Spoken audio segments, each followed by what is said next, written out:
Ang unang sakay ni Dodong sa elevator. Si Dodong ay isang probinsyano na bagong dating sa syudad. Isang araw, habang naglalakad siya sa isang malaking mall, nakita niya ang isang bagay na hindi niya pa nakikita noon, isang elevator. Napakabilis ng pagbukas at pagsara ng pinto nito, at ang mga taong nakasakay ay tila mga dayuhan sa kanya. Ano kaya yan? Bulong niya sa sarili. Napatulala siya ng ilang minuto, sinusubukang unawain ang kakaibang makinang iyon. Bigla, may isang babae ang lumabas mula sa elevator at ngumiti sa kanya. Gusto mo bang sumakay? Tanong ng babae. Natarante si Dodong. Ha, ako.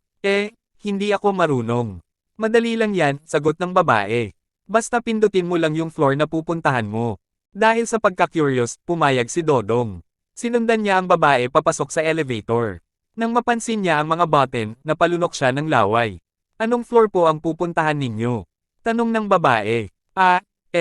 Sa pinakataas po, sagot ni Dodong, kahit hindi niya alam kung saan talaga siya pupunta. Pinindot ng babae ang button at bumukas ang pinto. Pumasok sila sa loob. Nang magsara ang pinto, naramdaman ni Dodong ang pag-angat ng elevator. Wow! Bulalas niya. Para akong lumilipad. Tumingin siya sa paligid. May salamin sa bawat sulok ng elevator, kaya nakikita niya ang refleksyon niya. Napansin niya ang kanyang damit na medyo luma na at ang kanyang buhok na medyo magulo. Baka isipin ng mga tao dito na galing ako sa bukid, bulong niya sa sarili. Habang nag-iisip, biglang tumigil ang elevator.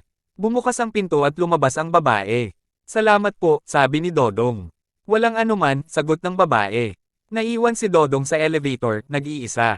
Sinubukan niyang pindutin ang mga button, pero wala namang nangyari.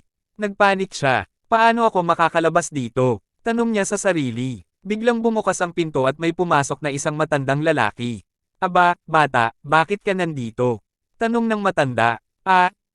Kasi po, hindi alam ni Dodong kung paano niya ipapaliwanag ang nangyari. Huwag kang mag-alala, sabi ng matanda. Madali lang yan. Pindutin mo lang yung button na may simbolo ng bahay. Yun ang ground floor. Sinunod ni Dodong ang sinabi ng matanda. Nang makarating sila sa ground floor, nagpasalamat siya. Salamat po, sabi ni Dodong. Walang anuman, sagot ng matanda. Basta tandaan mo, ang elevator ay isang modernong hagdan.